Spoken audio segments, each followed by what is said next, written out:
Paku ujung kertas yang telah diletakkan di atas papan kayu, lalu potong salah satu ujung karet dan ikat kepada paku yang tertancap. Pastikan terikat kuat dan karet menempel ke dasar kertas. Ukur panjang karet dengan penggaris dan tandai di atas kertas tanpa menarik karet. Pastikan tidak ada tarikan dan regangan. Jangan lupa menulis datanya.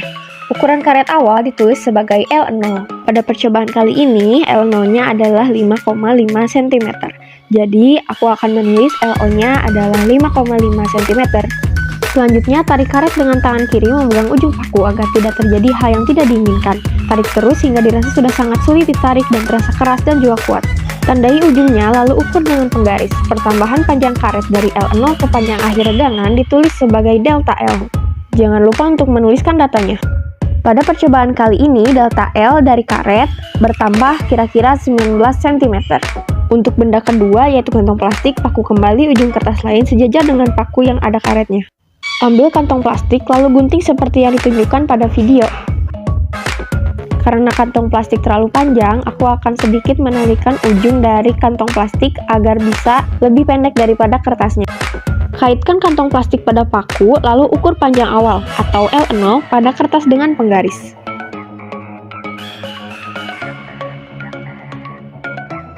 Pada percobaan kali ini, L0 yang aku dapatkan adalah 20 cm.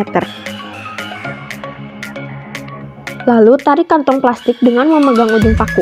Tarik dengan sekuat tenaga. Memang sulit, namun usahakan menarik hingga kantong plastik bertambah panjang walaupun hanya sedikit.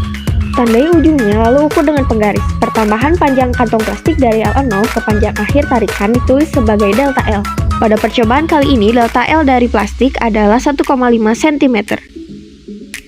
Yang pertama, kita akan menghitung dulu regangan dari karet. Kita tulis kembali data-datanya seperti L0 dari karet adalah 5,5 cm.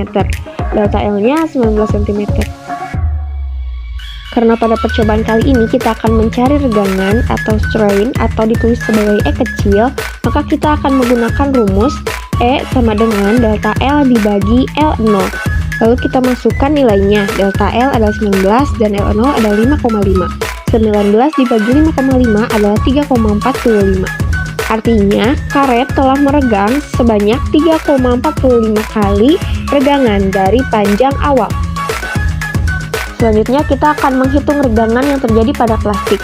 Sudah diketahui bahwa L0-nya adalah 20 cm, delta L-nya adalah 1,5 cm.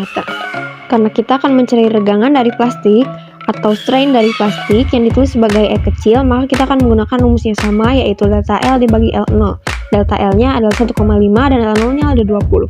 Jadi 1,5 dibagi 20 adalah 0,075. Artinya, plastik telah meregang sebanyak 0,075 kali regangan dari panjang awal.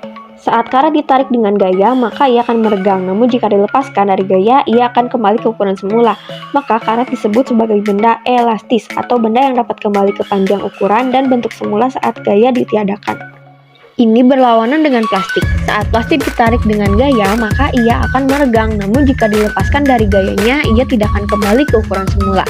Maka plastik disebut sebagai benda plastis atau benda yang tidak dapat atau sulit kembali ke ukuran dan bentuk semula saat gaya ditiadakan.